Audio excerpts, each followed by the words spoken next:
Psychiatrists, when were you genuinely scared of a patient? Story 1. I've been a psychiatrist for almost 15 years, and there's only been one patient who made me seriously consider changing careers. This happened about 4 years ago, and I still get chills thinking about it. Let's call him Marcus. He was referred to me after being found wandering along a highway in the middle of winter, wearing nothing but a t-shirt and jeans. No coat, no shoes. The police initially thought he was on drugs, but all his tests came back negative. He was coherent, well-spoken, and seemed completely normal except for one thing. He insisted that he needed to keep moving, or they would catch up. During our first session, Marcus sat perfectly still in his chair, which isn't unusual. What was unusual was how he kept his eyes fixed on the corner of my office ceiling, not glancing occasionally, just staring unblinking for the entire hour. When I asked what he was looking at, he simply said, "You'll see them soon too. They always follow me to new people." Then came the session that still haunts me. Marcus arrived looking exhausted, with dark circles under his eyes.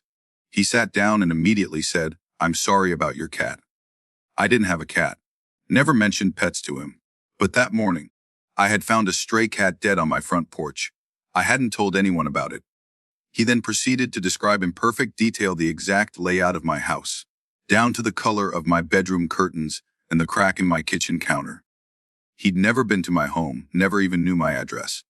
When I asked how he knew these things, he just smiled and said, "They tell me everything about everyone they're going to visit next." The final straw came when he missed an appointment. I called the hospital where he was staying, only to find out he had never been admitted there. The referring doctor didn't exist. The police report from his highway incident, no record of it. Every single document in his file had vanished, replaced with blank papers. I took a week off after that, installed security cameras at home and in my office. When I reviewed the tapes from my office, I noticed something that made my blood run cold. In every session with Marcus, there was a strange distortion in that corner of the ceiling he always stared at. I've started questioning my own grip on reality. I'm not even sure if any of it was ever real. The logical part of me keeps saying it's just symptoms. Maybe stress-induced psychosis, maybe something worse. But this paranoia I've been feeling lately, it feels real. And if all of this is just in my head, why does it still feel like I'm not alone? Please, someone help me. I'm a psychiatrist. I'm supposed to understand this, but I can't even understand myself. How am I supposed to go back to work like this? Story 2. I'm posting this from a throwaway account because some of my colleagues know my main. I've been practicing psychiatry for 8 years, specializing in trauma and dissociative disorders. Last spring, I had a patient who made me question everything I thought I knew about mental illness. She was a 67-year-old woman, I'll call her Ruth. Perfectly put together, pearl necklace, designer clothes, the kind of elegant grandmother you'd see at a country club. She was referred to me for depression following her husband's death, pretty standard stuff. The first few sessions were normal. We talked about grief, her daily routine, normal therapeutic conversation. But during our 4th session, she started telling me about her pearl collection. She spoke about it with such joy, like someone describing their grandchildren or a beloved hobby. It wasn't until our 6th session that I realized what she meant by pearl collection. She had been describing, in meticulous detail, how she had preserved parts of her husband's body after his death and turned them into pearls to make necklaces out of them.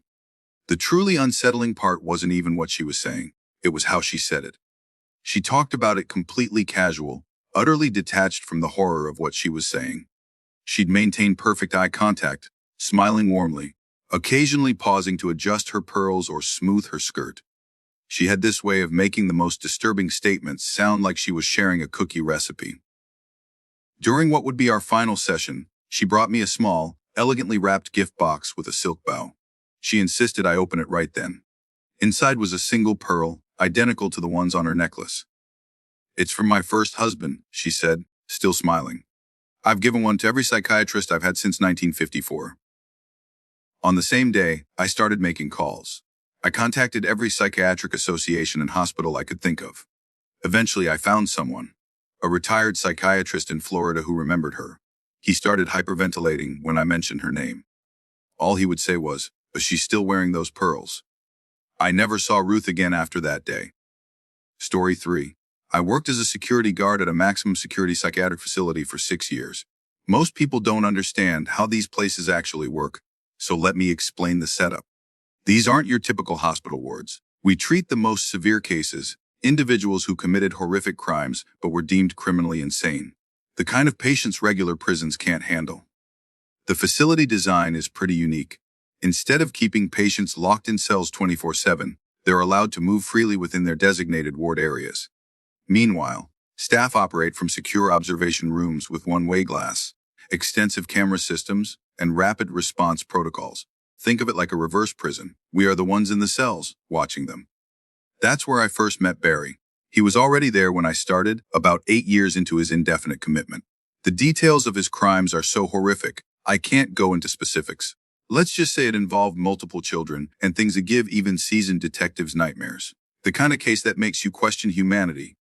What made Barry truly terrifying wasn't just his crimes. It was his intelligence combined with severe psychopathy and schizophrenia. He could be completely lucid one moment, discussing philosophy or quantum physics. He had a physics degree, then suddenly spiral into violent episodes triggered by his delusions. I remember 2 incidents that were considered normal for Barry. Once, he spent 3 days methodically collecting his own blood from small cuts he'd make, using it to write complex mathematical equations on his walls. When asked why, he calmly explained he was calculating the velocity of souls leaving bodies. Another time, he convinced himself that one of our veteran nurses was hosting demon larvae and tried to extract them with a sharpened plastic spoon he'd somehow acquired. Both times he was sedated and isolated, then returned to his perfectly articulate, almost charming self days later. But what happened last month? That's why I'm writing this. That's why I quit. The investigation revealed Barry had been planning it for years. He'd been slowly, methodically building a cult-like following among the other patients. He used his intelligence to manipulate them, exploiting their delusions and paranoia. Some he convinced that the staff were secret government agents conducting experiments. Others he persuaded that the outside world had ended, and we were keeping them from their families.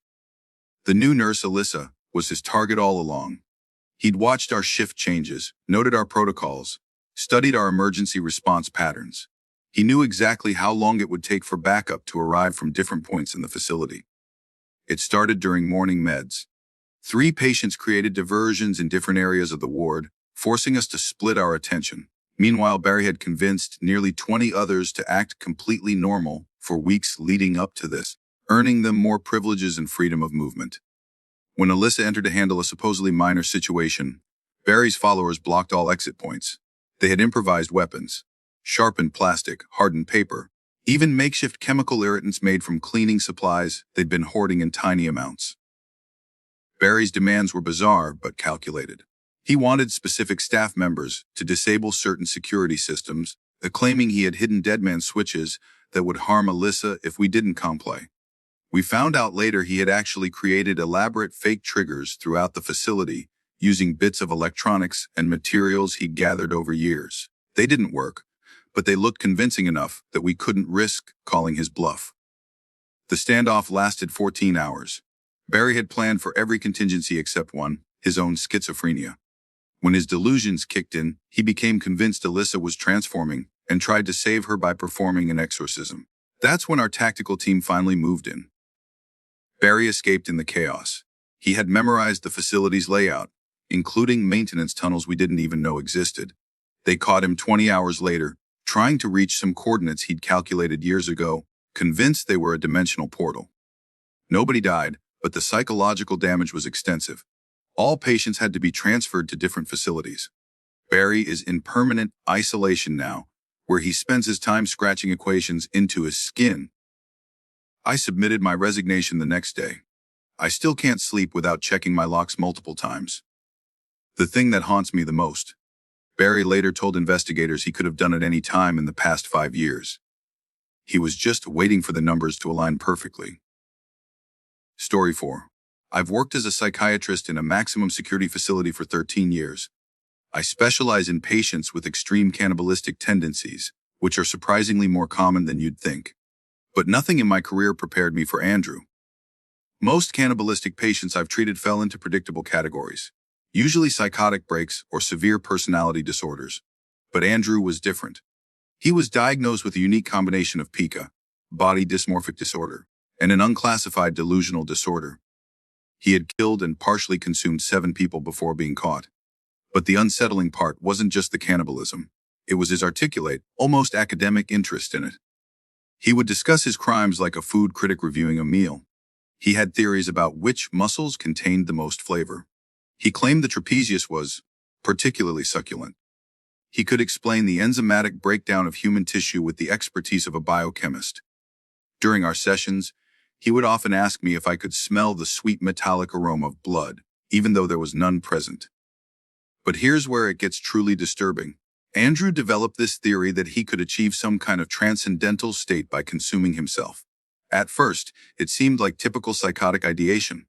We've all heard patients express delusional beliefs, but Andrew approached it with methodical precision. He started small. Fingernails. Skin. The staff would find him chewing his fingertips raw. We tried everything: restraints, medication adjustments, constant surveillance. He would wait days, sometimes weeks, acting completely normal. Then suddenly we'd find him trying to bite chunks out of his forearms. The breaking point came during what seemed like a normal session. He was discussing Dante's Inferno, making surprisingly lucid observations about the symbolism of self-consumption in literature. Then, without warning, he looked me straight in the eye and said, "Doctor, did you know that the human body can remain conscious for up to 132 seconds after severe trauma? I've been timing it." That night, he somehow managed to get through the multiple safety protocols we had in place. The overnight staff found him in the common area. He had, God, I still have nightmares about this. He had systematically eaten portions of his own legs. The amount of self-control it must have taken to continue through that kind of pain. He was still conscious when they found him, still chewing. The security footage showed he hadn't made a sound the entire time. Just methodically consumed his own flesh, checking his watch between bites. He had even taken notes, writing observations in his own blood about the taste differences between various muscle groups. The last thing he said before losing consciousness was, "I can feel myself inside myself." He died from blood loss shortly after reaching the emergency room. The autopsy revealed something that still haunts me: bite marks on his internal organs. Somehow, in those final moments, he had managed to reach inside. Story 5. Not a psychiatrist, but I've been in a maximum security facility for 10 years now. I won't talk about why. Some things are better left unsaid. I have certain privileges now due to good behavior. Supervised internet access, occasional escorted walks in the garden, even some group activities. But I'll never leave this place. And after what I've seen here, maybe that's for the best. You adapt to almost anything in here. The screaming at night becomes background noise. The way some patients paint the walls with their own waste, that's just Tuesday. You learn to sleep through the sound of someone repeatedly banging their head against a wall for hours. You get used to seeing someone have a conversation with their own reflection, then try to claw their face off because they're convinced their reflection is stealing their thoughts. But there are things you never get used to. Like Thomas, who would collect his tears in a cup for weeks, convinced that if he drank enough of his own sadness, his emotions would finally run out. Or Sarah, who methodically pulled out all her teeth because she believed they were broadcasting her thoughts to the government. She smiled at me once, all bloody gums in triumph, whispering, "They can't hear me anymore." But nothing compared to what happened with David last year. This is the first time I'm writing about it. My hands are shaking just thinking about it. David was new. Quiet guy, polite and well-spoken. He had this peculiar habit of staring at people while they slept. The staff would find him standing in doorways at night, just watching. When asked why, he'd say he was making sure they remember to breathe. One day during group therapy, David started talking about dreams. Not normal dreams. He described what he called thought infections. He believed that when people sleep, their thoughts leak out and can infect others nearby. He claimed he could see it happening, invisible spores of consciousness floating from one person to another. We all laughed it off. Just another delusion, right? Then people started having the same dream, down to the smallest detail. It started with 2 patients, then 4, then 12. Always the same dream. You're lying in bed aware that you're dreaming, but unable to move. You feel something cold and wet slowly dripping onto your face. When you finally manage to open your eyes, you see yourself hanging upside down from the ceiling, smiling down at you. Your other self whispers, you're in the wrong body. The dreams spread like a virus. Even some staff members reported having it. People stopped sleeping. Patients who'd been stable for years started deteriorating. Everyone began to suspect they were in the wrong body. David just watched it all unfold, that same polite smile on his face. During his last therapy session, he explained that he wasn't trying to hurt anyone. He just wanted everyone to understand what it felt like to be infected with existence. They found him dead in his room a week later. He had somehow managed to contort himself into an impossible position, as if trying to watch himself sleep. The dreams stopped after that. But something changed in this place. Now, when I look in the mirror, I have to touch my reflection just to make sure it's really mine. Sometimes, late at night, I catch myself watching my roommate sleep, wondering if his thoughts are leaking into mine. They say I'm doing well with my treatment, that I'm one of the more stable patients here. After what happened with David, I'm not sure if that's a compliment or a curse. Story 6. I left psychiatry 3 years ago. After what happened with Deborah, I couldn't continue. Some cases get under your skin. This one hollowed me out completely. I specialized in child trauma at a high-security psychiatry. Most of my patients were under 12, all with severe psychological damage from unimaginable home situations. You learn to compartmentalize, to maintain professional distance. But Deborah was different. She was 8 when they brought her in. Severe dissociative disorder, selective mutism, and signs of extreme trauma. Her case file was the kind that makes seasoned professionals take sick leave.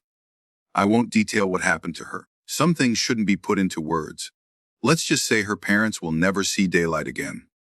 What made Deborah unique wasn't her trauma response. It was her complete detachment from it. She didn't speak for the first month, just drew pictures. Always the same thing. People lying down with dates written above them. The staff thought it was her processing her trauma through art.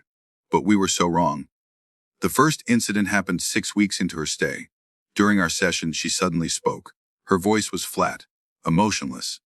Mr. Jenkins will go to sleep on Tuesday. He won't wake up. Jenkins was our night orderly. Healthy guy, mid-30s. That Tuesday, he had a brain aneurysm during his shift, dead before he hit the ground. We rationalized it. Coincidence. Kids pick up on things adults miss. Maybe she'd noticed something about his health. Then it happened again and again. She would draw a picture, write a date, and within weeks someone would die exactly as she'd drawn. No violence, no accidents. Just people going to sleep. The worst part was her complete indifference. She'd announce these deaths with the same tone she used to request juice at breakfast. When asked how she knew, she'd just say, "The dark tells me when people are ready for bed." I maintained professional distance until the day she handed me a drawing of my sister. Date, position, everything. 2 weeks later, my sister died in her sleep. Heart failure. She was 34. I requested to be removed from Deborah's case. The day I told her I was leaving, she gave me 3 more drawings. My mother, my wife, and my unborn daughter. All with dates. All within the next 5 years. The dates match significant moments we've been planning. Mom's retirement, our anniversary trip, the due date we just learned about. I quit the next day. Moved across the country. Changed my number. But the dates, they're burned into my memory. Mom's date is coming up next month. I called her yesterday. She mentioned she's been feeling unusually tired lately. Said she's looking forward to getting some real rest after retirement. My wife is due in September. Deborah's drawing showed the baby in her crib, peaceful, with my wife lying next to her. One date for both of them. I haven't told my wife why I really quit. Haven't told her about the drawings. But last night, she said something that froze my blood. She was talking about the nursery, and she said I just wanted to be peaceful, like going to sleep. I know how this sounds. I'm a trained psychiatrist. I understand coincidence, pattern recognition, self-fulfilling prophecies. But I also know what I saw, what I keep seeing. The facility called last month. Deborah never spoke again after I left, just keeps drawing. They said she's filled hundreds of pages, all with dates, all with people sleeping. They asked if I wanted to know what other drawings she's made of my family. I hung up. Since then, I leave all my lights on at night. Not because I'm afraid of the dark. I'm afraid of what the dark tells some people. Story 7. There's a fine line between love and obsession. After 17 years as a psychiatrist in high-security facilities, I thought I understood that line. The identical twins showed me how wrong I was. Abby and Emma were admitted after a failed unaliving attempt. Or that's what it looked like initially. Identical twins 16 years old, found in their bathroom with matching precise cuts on their wrists. Not the typical hesitation marks we see in these attempts. These were geometric patterns, perfectly mirrored on each girl's arms. When asked why, they simply said, We are practicing symmetry. their case interested me immediately. Not just because of the unusual nature of their self-harm, but because of their extraordinary degree of synchronization. Most identical twins show some level of mirroring behavior, but Abby and Emma took it to an extreme I'd never seen before. They wouldn't just finish each other's sentences. They would speak in perfect alternating syllables, their voices blending into one fluid conversation. Their movements were so precisely coordinated that watching them on security footage was like watching a person interact with their reflection. During initial evaluations, we had to separate them. The screaming started immediately. Not frightened screaming or angry screaming, this was different. They screamed in perfect harmony, creating dissonant tones that made several staff members physically ill. When we brought them back together, they were completely calm, sitting so close they touched from shoulder to ankle. Their parents provided an unsettling history. The twins had been normal until about 6 months ago. The changes started small. They began dressing identically as not unusual for twins, then started mirroring each other's movements. Concerning, but not unheard of. But then they became obsessed with symmetry. They would spend hours arranging their room so each side perfectly mirrored the other. They stopped eating if their plates weren't identical. They would hurt themselves if one twin experienced pain the other didn't share. The truly disturbing part was their artwork. During therapy sessions, they would draw the same image simultaneously.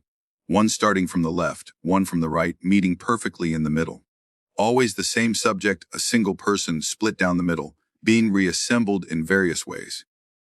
Their journals, which they wrote in perfect mirror script, revealed an evolving delusion. They believed they were actually one person who had been wrongly split at birth. Every entry ended with the same phrase: "We must restore the symmetry." I noticed they had identical scars on their faces, thin, precise lines that hadn't been there in their admission photos. When questioned, they would only say they were practicing for the final alignment.